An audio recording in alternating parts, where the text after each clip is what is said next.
This is your Classical Break, your daily dose of classical music. I'm Tyler Alderson, and today we're celebrating Leos Janacek's birthday with his wind sextet titled Youth.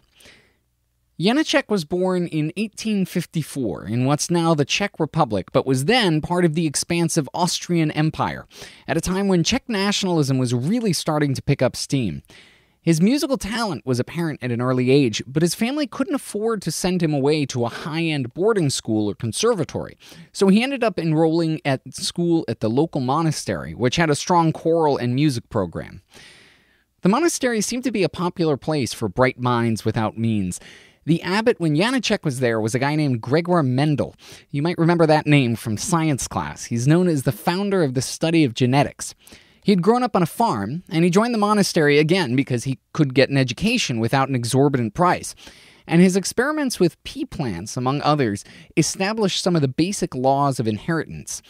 By the time Janacek showed up, Mendel was the abbot and didn't have much time for his scientific studies, but his work would later form the basis of the whole field of genetics. Janacek didn't become a monk like Mendel. He went on to study at both the Leipzig and Vienna conservatories, but both times he left due to disagreements with his teachers, and he finally established his own music school, where he taught for over 40 years. Despite his obvious talent early in life, it's actually his later works that have been his most popular and enduring, including this piece. Janacek wrote this as a 70-year-old man, an elder statesman in Czech music, as he looked back on the memories of his childhood. He was collecting those memories for a biography being written about him, and they inspired him to write a piece based around his experiences at the monastery. Janacek liked to use the rhythms and patterns of everyday speech in his music, and the opening phrase of the first movement actually represents the phrase youth, golden youth, in Czech. It follows the same pattern as you would be speaking it in Czech. The premiere didn't go so well, not because of the music, but because of the instruments themselves. The oboist had to do some mid-performance repairs to his instrument, and the clarinetist ended up miming throughout most of the piece rather than playing because his clarinet just broke. Needless to say, Janacek was not too happy with that, but he brought the piece to Prague a month later, and it got a much better performance and a very warm reception. Here's a Sony Ventorum Wind Ensemble with Leos Janacek's Youth.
It's a really fun piece to listen to. Janacek, as an old man, is revisiting the youthful mood of his days back as a child. Thanks to the Sonny Ventorum Wind Ensemble for putting that up on musopen.org, and thank you for listening. If you have the chance, please rate and review this podcast wherever it is that you're getting it. I'm Tyler Alderson, and tomorrow for your classical break, we'll be listening to a few marches by the March King, John Philip Sousa. See you then.